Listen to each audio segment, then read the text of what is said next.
James Whale here on Talk Radio between now and 10 o'clock tonight. And if you can go to one of our visual platforms on YouTube, on Facebook, on Twitter, you can find this programme live on TV. It's a proper television show, so go and find that. You can watch us too. Now, we've got lots of guests on the programme tonight, some very strange people as well. I'm not sure whether I should introduce them to you to begin with, but I probably will. We have Ricky the Remainer, who is over here, regular guest on the programme. He goes through all of your messages. So if you tweet us or you... well, listen, why don't I let him tell you what he does? Well, I'll read out all your messages. Thank you. Okay, that's keep enough coming for you. In anyway, I'll keep a beady eye over them. No, that's fine. Well, people have been writing into me all week. Well, they don't do that anymore, do they? Tweeting into me all week, saying, why'd you let Ricky the Remainer on the programme? They love it. No, they absolutely they're love really, it. really rude. On the panel, and you can only see the panel if you go to the TV show, have a look at that. We have got Belinda De Lucy, which is a really interesting name, and slightly French, of course, who is a Brexit Party MEP and mother of four children, yes. We've also got Matt Kilcoyne, who's been on my show a number of times before, from the Adam Smith Institute, and he is here looking... You've never dressed up for the radio show quite like that before, Matt, it has to be said. It's scary, you know, being on live TV. So is it? You have to, and this is live, so let's remember that I'm naked underneath. Yeah, well... When we first started doing this programme, actually, there was a lot of problems and people could see underneath the desk, but I think they're cutting the shot off at waist level. But if the cameraman slips, and that does happen from time to time, they may look under there. Mandy Boylett, who's been on the show before, she's completely nuts, and she's going to sing songs about Brexit. Now, we make no apologies for tonight's show mainly being about the Big B, because tomorrow, Super Saturday, they're calling it Super Saturday, aren't they? They'll be talking about it. We'll be on air on Talk Radio. I'm back at 7 o'clock tomorrow night on Talk Radio. Will anybody want to talk about it anymore? I really don't know. Let's kick it off. Belinda, you're an MEP. Is the deal going to be okay or not? What, as in, is it going to pass? I don't know about that. But is it a good deal? Well, no, it's not a good deal. That's quite clear. Nigel's made that quite clear. And Nigel's the most principled politician I've ever met, I know of, in fact. I met him 24 years ago, and and he has stuck to the same message. He has been honest and true with his summary of the EU, of the negotiating tactics. I absolutely trust him on this, and it's very disappointing because I think Boris could have done much better. Listen, it's great what Boris has done. Brexit Party feels very much like we took a big role in changing the government's shift towards a better deal. But we're not going to lie or make up that it's a wonderful deal for this country. If we don't get this deal through, we're likely to be stuck in limbo. And you were just talking before we went on air how fed up and how much you were looking forward to the programme tonight because James Whale Breaks the News is a little light relief in a myriad of sort of really quite... tenuous. I'm not fed up with Brexit because Brexit hasn't even happened yet. No. What I'm saying is it's this limbo that we're all stuck in. So tonight maybe we can break it well and truly. It is a limbo. I agree with that. But we have to be very careful. This is an internationally binding treaty and it's been rushed through. Boris made a lot of concessions right at the last minute. And it's actually our duty as the Brexit Party, we're not a Tory-like party, to go through it with a fine-tooth comb and understand what we're signing our country up to indefinitely, and we have grave concerns. Matt, what are your thoughts on this? From the Adam Smith Institute, you'll be in favour, won't you? I went through the deal last night. I went through it again today. It's Super Saturday. Ignore the rugby. There's only one team to support. It's Board of Brexit. Pass the deal. Yeah. And I actually have a real problem with, I've got a lot of problems with a lot of people. Ricky the Remainer we'll come to later, but, you know, there's the Extinction, whatever they are, and various other people. And now Remainer, I used to be a Remainer, as everybody knows, but I saw the light. I realised that we were in danger of being sucked in to the European, not the European Union, but the European Empire. And all empires crumble. And I think we're seeing the first signs of this one crumbling. So the sooner we start the deal to get out, and surely even if we do this, we can adjust it as we go along, Belinda. Perhaps if the Tory party was majority MPs for Brexit, but remember the Tory party is still a heavily Remain group of MPs. That's because they're all a bit dim, and I've realised they're not allowing that us an people who election want to change that. So I've this is said the in the problem. past that Brexiteers were really stupid and fairly thick and Oh, everything thank you. else. Thank you. But It was only a couple of months ago. Oh, so, you know, that was thank you. really Was that after recently. hearing me being interviewed? yeah, probably was, yeah, because I am that fickle. But there really is no doubt in my mind now that we do need to leave the European Union, and for the reasons I've spouted many, many times. And I think if this deal is passed, then there will be an election. And when there's been an election, when the deal's been passed, I'm pretty sure Boris will be in, and he can sort everything out then. But it really does tie our hands. If you look at the political declaration, people say, oh, it's not binding, don't worry about all the dodgy stuff in there. There's an article in the Withdrawal Act that says, take heed, political declaration means some serious stuff. You've got to really put your energy into implementing it. We'd end up with effectively with a no deal if we Well, didn't what agree all to we're the saying is political that we would rather a short extension and a clean Brexit, if that was an option, than signing ourselves up to this deal, which I don't think our country deserves such a poor deal. It's a dangerous deal. Here's my thought, and tell me why I'm wrong. If we sign up to it, we get out and we start the process, then we don't have the Joe Swinsons of the world moaning on. Also, if the European Empire decided that they wanted to hold us to, we can just say, stuff you. What are they going to do? Go to war with us? I don't really think so. Why do you think Macron's so happy? Why do you think Merkel's so happy? They're doing a because they jig. think they want to get it sorted, right? They want a peaceful coexistence and a free trade deal with the United Kingdom. As long as we don't compete with them, Well- as long as there's a level playing field, which Boris has made sure is in the political Well, declaration. It's not in the declaration. Like we said, we always said it was impossible to reopen the withdrawal agreement. They said it was impossible to get rid of the level playing field and the backstop from the declaration and the withdrawal agreement. Both of them have gone. I'm with you that the level playing field will be back in the next round of negotiations, but it's not in the treaty. It's not in the political declaration. What they've said is that there would be hopes for in the future trade relationship some form of level playing field on certain aspects. Now, if you want to have that debate, if you want to say that there should be an election, and then the next part of the free trade agreement between the EU and the UK should be done by MPs that don't want a level playing field, then I'm with you. Like, let's go for it. Let's have that election and push it. But right now, it's not in the PD. It's not in the WA.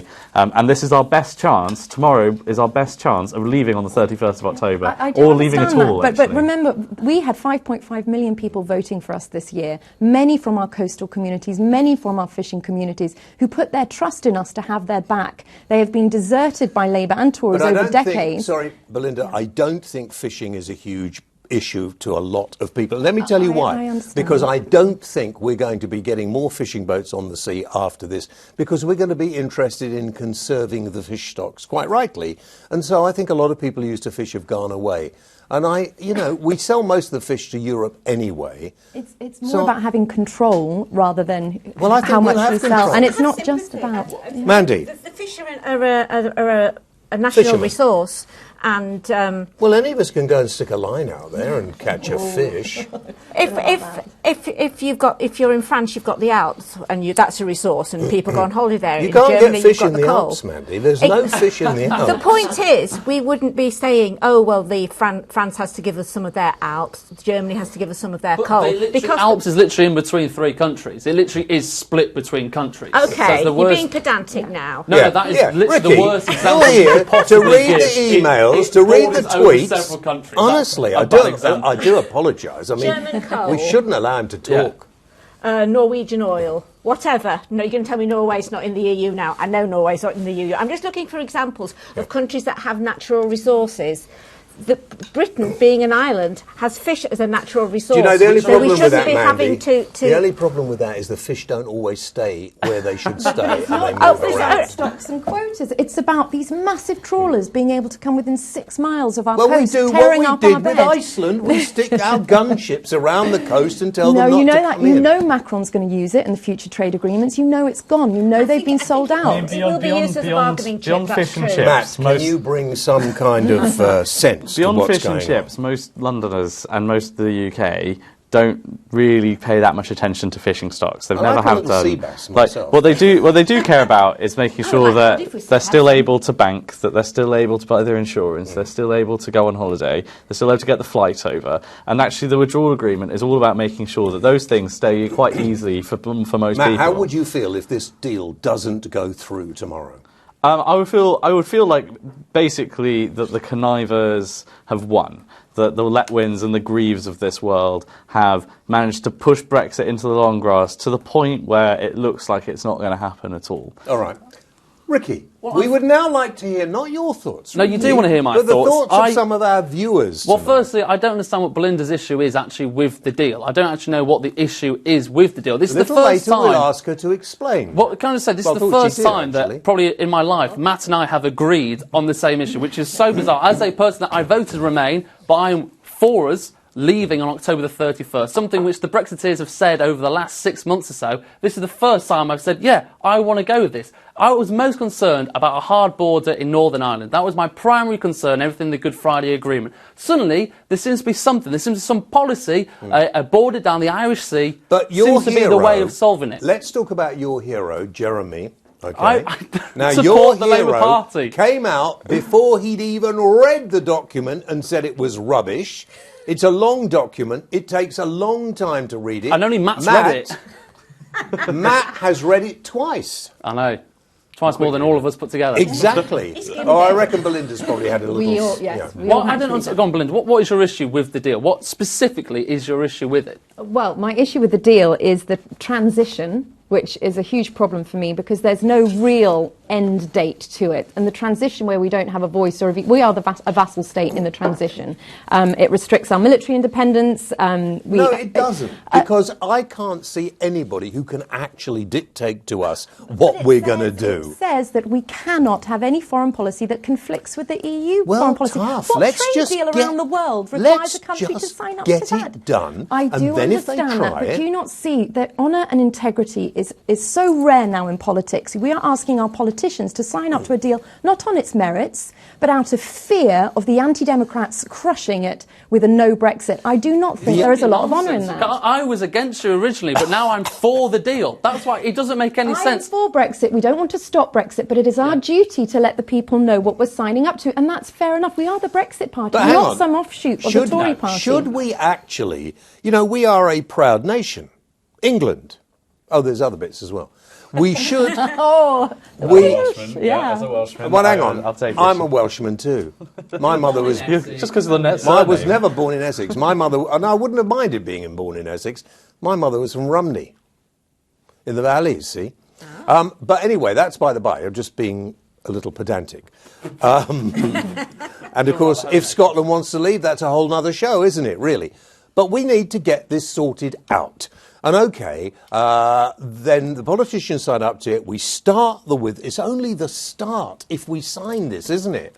It's only the beginning of a fairly long and winding road. So we need to get it right. That's our point. But we will get it right. Well, and if we have they Brexiteers mess in the House of around, Commons. we'll say, I'm sorry, but we're not doing it that way. Do you think that's going to happen? I see it from a level of you're going to see Nigel Farage acting in his own self-interest because he wants to get MPs in the House of Commons. So he's going to push it out for an election just so he can get it through, not so he can get Brexit done, not so that he can deliver on the vote 3.5 years ago, but just so he can continue his career in the House You've of got him Commons. so I don't wrong. think I have that's known right him with for Nigel. 24... I met him when I was 19 as a student. I have seen him behind... Will you behave? Behind the scenes. You see him on telly. You see all this sort of chat he has to give. He is one of the most decent men I have ever met in my life. And I'm sorry, No, he's only put the country first. He sacrificed... wasn't he? He sacrificed so much for this country. We wouldn't even What's be he here. sacrificed? Oh, Quite what a do you lot, think? actually. He has to go around with bodyguards every day of his life. Yeah, You so think does some that's nice? Remainers. So does Do you know Joe what? Norm. It's such a shame because if it wasn't for this man, the Tory party would never have given us a referendum, and we would have stayed in that technocratic... We're going to take a that. break. While we're taking the break, we're going to discuss what a wonderful person Nigel Farage is, who I've known nearly as long. In fact, he lives near me, and we often have a drink in the pub. So there we are. And I was a Remainer right for the word go, but then changed my mind. It had nothing to do with Nigel. But he's happy. Back after this.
So, welcome back to James Whale Breaks the News on TV and the James Whale Radio Show on Talk Radio here till 10, but we're on television until 8 with Break the News. My panel today, completely nuts, the panel. Belinda De Lucy, who is a MEP for the Brexit Party, Matt Kilcoyne from the Adam Smith Institute, and the very strange Mandy Boylett, who is a Brexit YouTuber, former UKIP. Matt, we don't ever hear about them anymore, so let's not even talk about them. I was going to talk about extinction something or other, but they've had it their day. They've done their thing, so nothing much. So we'll carry on with that. This is a celebratory programme tonight because it looks like we're very close to leaving the European Union. Okay, so let's celebrate. Mandy, get yourself out here. Yeah. Get the party started, Mandy. Party started. Sing us a song, and I'll fall over in the meantime. Started. Apologies for all the rude words in there. Thank you very much indeed, Mandy. And now for my latest. No, I won't do that. Have you got children? I have, yes. I hope they weren't watching. Right, okay. They get very embarrassed. Ricky was bopping away. Ricky was bopping away. So Belinda, of course, is not really very happy about the fact that the deal is not exactly what they wanted. Come back to Nigel Farage. I mean, he is either hated or loved by lots of people. And I've known Nigel a long, long time. He is one of the most charming people I've ever met. And he believes strongly, and I don't think people get the sense of this, because a lot of the people, I was a Remainer and we had long chats about it, and he was quite gracious and said, well, we just agreed to differ on that. And then I realised what he was trying to do. He doesn't want to fall out with Europe and European countries. He wants to be in a good relationship with them, but he wants to have the sovereignty to decide. And I understand that now. I didn't understand it at the beginning. But I think if we sign this deal and get it, it'll really upset Jeremy Corbyn and Joe, what's her name? It'll really upset all those people who think they know better than the rest of us. And then we can sort it out. Matt, tell them. I mean, the people who it annoys are all the people that I really, really dislike. You know, the Jolyon Lawns of this world, the Gina Millers, the Grieve, Letwin, Femi, Jeremy Corbyn, Joe Swinson, Nicola Sturgeon. We're coming to you on Saturday. Oh, sorry, obviously if the vote goes through on Saturday, where do I stand on your spectrum? Well, no, because you're not trying to stop it. You just told me that you're actually relatively happy with the deal. And you know what? So are most Remainers. Like, we've seen snapshots of the polls, and actually most people are pro this deal. Most people are pro just ending this. They're bored of Brexit and they just want to pass the deal. And I think, frankly, and then we can leave and we can talk about all the other things in our country that we want to get onto, you know, like NHS and education, on the police.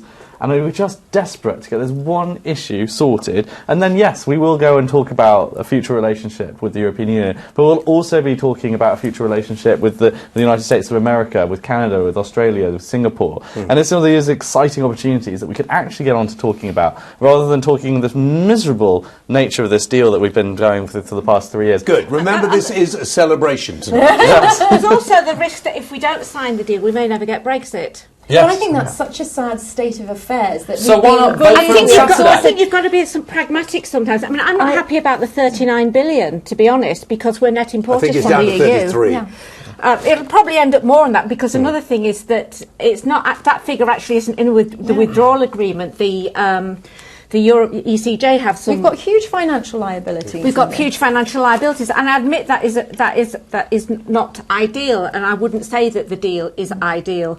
However, It's not an ideal deal. It's not an ideal deal, but I've got the view, I want to be pragmatic, I want to get it sorted. Right, I want to hear what our viewers and listeners are saying. Ricky, the Remainer. Yes, we'll start off with Woolly Mac on YouTube. He says Boris's deal is another abomination. Michael Graham, not of this parish, says on Facebook, I've gone right off the Brexit Party. I've stopped following them. Derek Thomason, also on YouTube, he says the deal is a stitch-up. Jeremy Smith on YouTube, he says the 39 billion or 33 billion of British taxpayer money for the worst treaty in history. Keith D on YouTube, he says, I was all for Boris's deal till Farage explained it, and now no way do I support it. And not Welsh, but I live in Wales, says Ricky will be okay when he grows up. Actually, I don't think... It's funny. For what I say, I think we need to get this done, as people keep saying. And I can't see that the absolute perfect deal for everybody is ever going to be agreed by both parties. It is never going to happen. Ricky, what now? So I have a theory that Nigel Farage has been, I don't know what year he started, but sometime in the 90s became a prominent Brexiteer. Do not be rude about Nigel, no, because if you met him, you'd like him. He's been campaigning this for a long time, probably longer than I was born, on a serious note. The moment has come for him. Everything he's ever dreamed of has finally come. And he's realised, this is what I think, he's realised he's no longer going to be this poster boy, this voice for Brexit. Okay. He's going to be yesterday's news. Over and over again. That is, no, cannot step outside without the threat of no, being milkshaked. he knows that as soon as we vote out of the European Union... Enough! Thank you very much. This is more Fox News than BBC News. And we won't have that sort of behaviour. And we are not interested, Ricky, in your regurgitation of some of the Remainers' thoughts about Nigel. OK, let us move on. None of them agree with me. None of them agree with you? Well, I'm not with either of them. I'm not with the Remainers or the Brexiteers. Yeah, I'm you're just piggy in the middle. OK, right. Yeah. Where do we go, Belinda, if this deal isn't passed on Saturday? Bear in mind, I've been called in. I'm working Saturday night now because of this. What happens if it... And so's Ricky. He's producing the show. So if anything goes wrong for me. Saturday night... If you start telling porkies like that, I'll start telling them about your haircut. I'll send the text messages out. Now, I would like to know, Belinda, where we go if it isn't passed. Because I can see Boris having to say, well, OK, I don't want to do an extension, but my hands are tied. That's what we're going to have to do. I can see the European Union saying, we're not having an extension for a couple of months. If you want an extension, it's going to be a year minimum. Might be more. If you think about it, we have fought this for so long to just buckle right at the end because we're all tired and a bit exhausted. The short-term benefit's great. We all get to forget about Brexit for a while, but the mid to long-term problems with getting this deal through are going to haunt us for many years. So actually, there are pros and cons for it failing, and if it doesn't get through and we have a chance of a general election within a short extension, we can change the seats in Parliament and get a better deal. OK, what happens if we have that extension and it just carries on the way it is? What happens if we have a people's vote? Oh, that's not... Hang on, that's a possibility if we go on. If we have this flipping people's vote they're going to demonstrate about tomorrow, what happens if it's exactly reversed but the same numbers? Do you think those people who want to leave are going to say, OK, well, it's a confirmatory vote and we'll abide by it? I don't think so.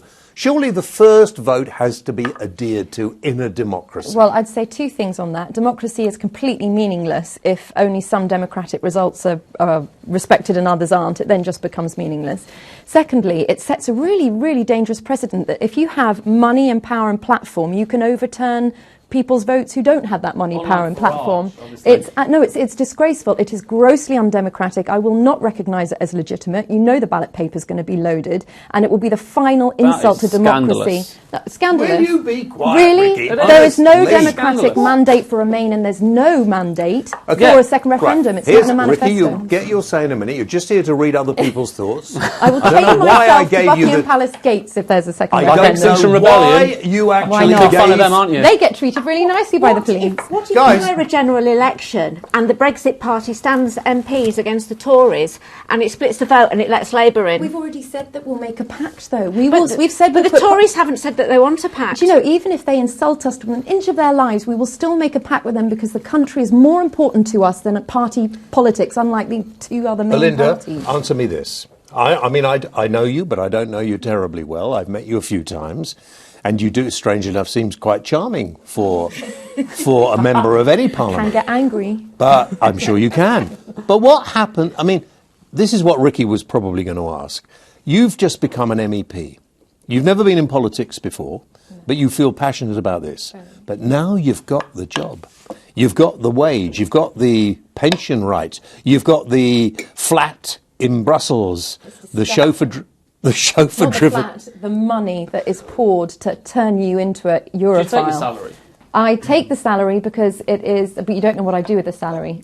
And that's my private business. But that's the same for me as well, then. Well, secondly...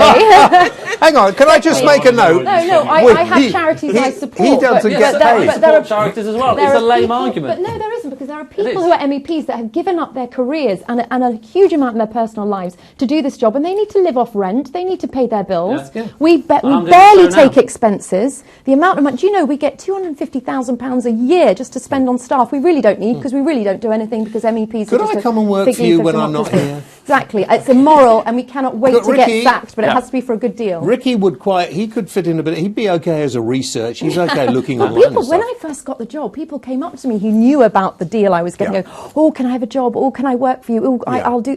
I couldn't believe it. It's a little money pit of taxpayers' money being wasted on What this are you going theatre. to do? Video because there was me and there was a blonde girl next to me, and you know. That's not EU Supergirls. No, we can't. It was We're me very with the blonde serious. wig. Our MEPs are not for turning. We're absolutely determined to get out of What there. do you do afterwards? Afterwards, oh my gosh, well, I'm doing a master's in EU law at the moment, and I finish it in December. So that's I'll be able to devote more time to uni. Okay. I hate to do this, guys. I'm sorry.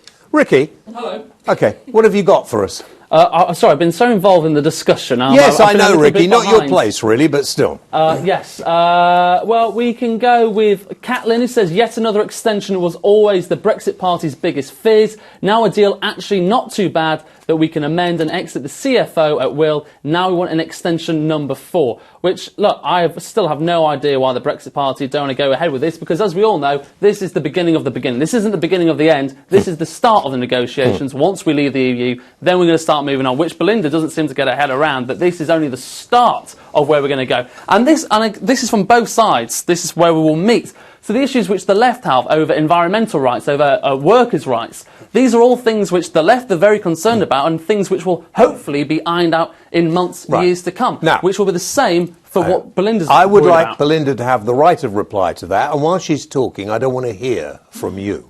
I think it would be a dereliction of our duty as Brexit Party MEPs not to point out exactly what we're signing up to. I think it's a very serious treaty, and it's not something you just quickly hurry because you're knackered and you're bored of the whole thing. Didn't Nigel say just leave on October the 31st? Yeah, no, Didn't dear, he that's say when we that? believed Boris, when he said, if they don't accept my offer, we're walking. And then yeah. he was there making concession You've got a after taste of concession, power. as most politicians do. The only politician I trust is Nigel, and I don't think Very there's any few. harm with the Brexit Party making a point of sticking around and pointing out over the next couple of years where we could go seriously wrong with this. The Parliament is against Brexit. Now, we need a general election. All right, Matt, where would you've you read go? it twice. Tell us why you think it'll be okay to sign. Well, I think fundamentally it provides the assurances that mean that Remainers and Leavers should be able to back it. I don't understand the Labour Party's objection beyond being in the opposition and opposing everything that comes before them. But it means things like, you know, your granny who's retired in the south of Spain still has access to healthcare. It still means that your insurance will work when you go abroad. It still means that they will be able to transfer bank data across. And that's what keeps the economy going when some of the disruption of no deal sometimes threatens. But it also means that we get back control of our laws, our borders, and the control of who can Our come in laws, and our not. borders and our fish. And our money. Do you know the date when Well, frankly, it will mean from day one that we will actually have control of the ability to write our own laws, but it will mean that they come into force at the end of the transition period, which is in 14 months' time, unless there's an agreement between the UK and the EU New Year's Day to have an extension. 2021, isn't it? Yeah. Perhaps we can have our own free trade deals. Now, there's two schools of thought. There's the far Remain side that says that we'll be trapped in and we'll end up with a no deal at the end of this 14 period, and there's a Brexit Party school of thought which says that we'll be trapped as a vassal state of the EU. I don't think either of those things are true. I do actually trust Boris Johnson in saying that he wanted a deal. He said he wanted a deal. Everyone said he didn't really want a deal. You know, the Letwins of the world said he was really going for no deal. Turns out he did want a deal. He managed to get one. He said he did the impossible. People said he couldn't win from the withdrawal agreement. He managed to do it. He also said that people were saying, well, actually, you know, if we get towards this, he'll have to do an extension. Well, he's been forced by the Parliament to have to put in an extension if it doesn't go through tomorrow, and that's not on him, Right. frankly. Sorry, Matt, I've got to go to a break. I want to ask all three of you, and maybe Ricky, I'll see how I feel at the end of this. Two questions. First of all, Mandy. Hello. Do you think that Jeremy Corbyn could actually negotiate a better deal? Absolutely not. Okay. Belinda. No. Right. Matt. Not a hope in hell's chance. Okay. What do you think the chances are, Mandy, what do you think the chances are of this going through? I think it's going to go through. I was a little unsure yesterday. I wasn't sure about the parliamentary arithmetic, but now you've got people like David Gauke who are going to support it. There's a Labour MP, I think her surname's Caroline On, is it? She's going to support it. She's the MP for Grimsby. And there's a lot of others, Labour MPs who are in Leave seats who are going to support it. I think it's going to get through. Matt? Momentum's with the deal. I hope it passes. I think it's going to get through, and we will be around to go through with a tooth comb what's going to happen over the next 2 years. And actually all Brexiteers, even Tory Brexiteers who like the deal, should be grateful that the Brexit Party is going to keep an eye on things for the next couple of years. I'll find out what Ricky the Remainer thinks when we come back, but I'd like to know what you think as well. Get in touch. You can tweet us. You can FaceTime us, Facebook us. You can not YouTubers. You can... no, you can YouTube us. Can you YouTube and Periscope us as well, if you like. Oh, you can't FaceTime us? No, you can face... what can you do? Facebook us. They can MySpace us, they can... I don't know. Do not there are do so MySpace. many... Why don't you Bebo us as well? What? What? Actually, we were going to talk, I don't know if we've got time, about getting rid of the TV licence. There's no need for terrestrial TV anymore. Come back after this. Now, Ricky, I've warned you...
Okay, here we go. Welcome back. Final part of James Boyle Breaks the News that you can see on anywhere on social platforms if you wish to have a look. And tweet me. Tell me what you think. Whether it's sexy enough. Sexy enough, I mean in the sort of, to tell your friends about or not.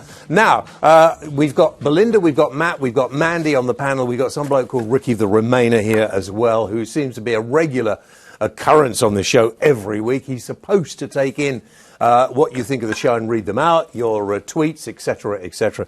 But all we get from him every week is what he thinks of everything. It's beginning to get to a bit annoying. And poor old Belinda De Lucy, Belinda De Lucy, Matt, I can't even handle your second name. Anyway, is very upset by what he's been saying. But she's got over it now. Totally. But none of those stories I told you in the break are for repeating. Okay, listen, the producer would like us to talk a bit about extinction rubbish. But I'm fed up with them, quite frankly. I think they are the biggest waste of space ever. My view is that the climate changes, has always changed, will always change, and mankind obviously has an effect on it because there are so many of us.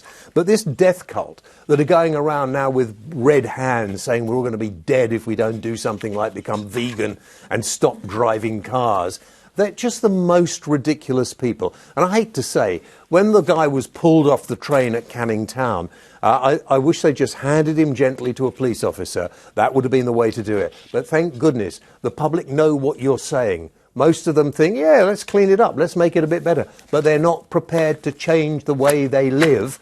Go away, you're annoying almost everyone. Mandy, what's your thought? Well, I think it's quite clear that the Extinction Rebellion people don't want to change the way they live. They had a generator. They wear polyester clothes made from oil. They have their iPhones. What you have to do is find economical ways that boost the economy, that are less damaging for the climate. And I can speak with some experience here because I live in an eco house. We built it ourselves, myself and my husband. The walls are about this thick. They're made of polystyrene blocks. We don't need any heating. We also have solar panels. So we've got a big house. The electricity bills are really, really low. The sun comes in through the window, it warms the house up, it stays warm. And I think that if there could be people who understood the issues and understood the technology that's available, instead of building houses with bricks and mortar as they've always done, build the house in an eco-friendly way. Initially, it would be slightly more expensive because it's unusual. But once it became the mainstream, especially for old people's housing, because they want to be warm, and this is a way where everybody wins. The people win because they don't have to pay as much for the energy. The environment wins because there aren't as many things damaging it. Do you know, I didn't expect such a sensible answer. I'm not really sure where to go now with the whole show. That's very good point, Matt. I was at one of these sort of upper middle class dinner parties earlier in the week. And I've never been asked to one. And the guy to my right said, I kind of sympathise with the Extinction Rebellion. At least I support their aims. And I went, what are their aims? So, what do you know about them? He's like, oh yeah, well, saving the planet.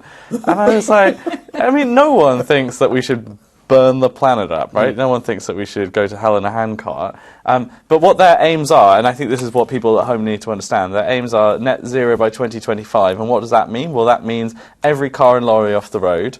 So that means you not being able to take your kid to school or take your ill granny to the hospital in the middle of the night. It means half the UK's power plants being taken off the grid. It means every flight grounded out of the UK. So that means that all sorts of goods, and most of the ports close. It means all sorts of goods that you take for granted you're shopping at the weekend. It means that medicines will be wiped off from the NHS. It will mean all kinds of surgeries postponed. They want to destroy your way of life, and they want to do it, but whilst not actually really harming their own lifestyles, and just sort of playing around in central London. And actually, Canning Town showed that normal people in this country were sick of the back teeth of their showy, they're like weird theatrics, and actually that they want to get down to serious politics again when it comes to the environment. And that's the kind of stuff that you're talking about, about making sure that, yes, actually technological solutions are gone for, that if we're going to talk about getting to net zero by 2050, which I also think is probably actually slightly too alarmist and will cost far too much money,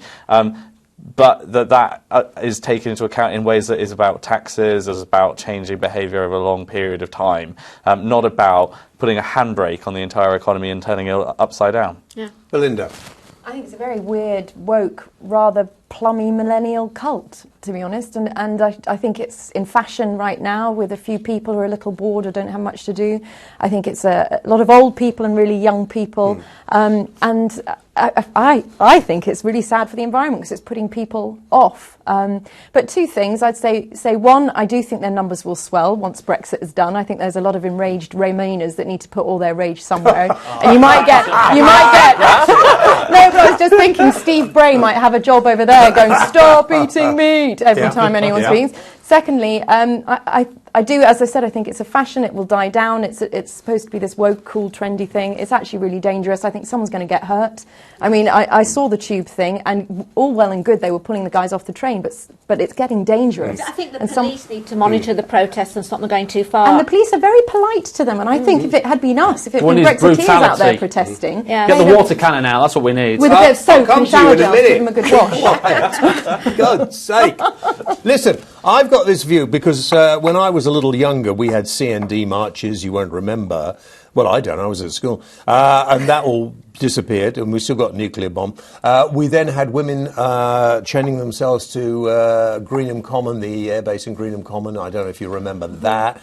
And I think because we have so much media and we like to report everything, it seems so much bigger.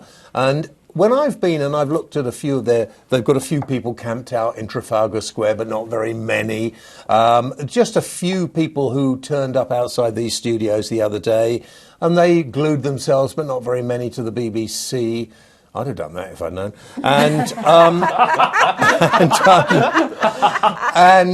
I think we in the media are probably giving them far more publicity than they're worth. And the interesting thing, over the past couple of weeks, they've only been on the inside pages of the newspapers. I know, Ricky, you want to say something. What? No, well, I think, no, I'm with you again. Believe it or not, I'm not actually this radical eco-warrior as much as you'd like me to be. I agree with what they're protesting about, but in terms of their way of doing it, I completely disagree. However, on the issue of the right to protest, I do draw an issue with. Now, as you mentioned before about protesting, you said you were going to chain yourself to Buckingham Palace. Let's remember. A joke. Well, yeah, we're all joking here. Under Article 14, whatever, you wouldn't be able to do that. You'd also be arrested. So, you know, this right to protest, it is a fundamental part of our society. You can have a right to protest, but you don't have the right to stop other people doing their legitimate business. Or putting people in danger. Or putting people in danger. Or now, putting up a tent in Trafalgar Square. Sorry. Like, if if you and I that's threatening lives. That's not a violent action, but if I decided to stay in Trafalgar Square, I'd be so let's all do it. Let's all do it. Tonight, let's all sleep in Trafalgar Square. You'd love that, though, wouldn't you? Bring your caravan. Yeah. Let's take our Winnebagos up there and put them in a little circle. Look, we nearly finished the show, guys. Join me the other side of the news for the rest of the James Ware Show on Talk Radio. I think because it's a party, because we're celebrating, we're nearly at the end of Brexit. What the hell are we going to talk about? Anyway, we'll find something. Mandy is going to sing us out, aren't you? I am, yes. Right, come over here. And what would you like, this completely unrehearsed, what would you like to sing, Mandy? What song? I'd like to sing Britain's Coming Home and dedicate it to David Baddiel, because even though he's a Remainer, he didn't get cross when I used his song. Oh, well done, David. Off you go. Thank you.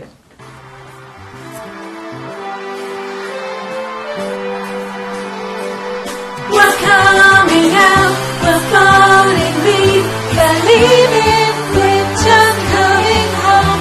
We're coming out, we're voting leave, believe in Britain coming home. Scare stories already begun. You've seen it all before, Bromley Lab and Cameron. But we know the EU's full of flaws, and they've opened our doors, overruled many laws. leave out flags red, white and blue. More than just a star, only wanted trade, but now it's gone too far. They want prisoners to vote. They've taken all our fish and money through the years. There's endless regulations, red tape. It seems there's no escape till the lead vote takes shape. Let's get out our flags red, white and blue. More than just a star, only wanting trade, but now it's gone too far. The more politicians, the more international leaders, the more Goldman Sachs and JP Morgans that line up and try and bully us and tell us what to do, the more likely we are to tell them to go and sling their hook. We don't need their advice. They've been wrong again and again and again. Better off when we leave, we just need to believe.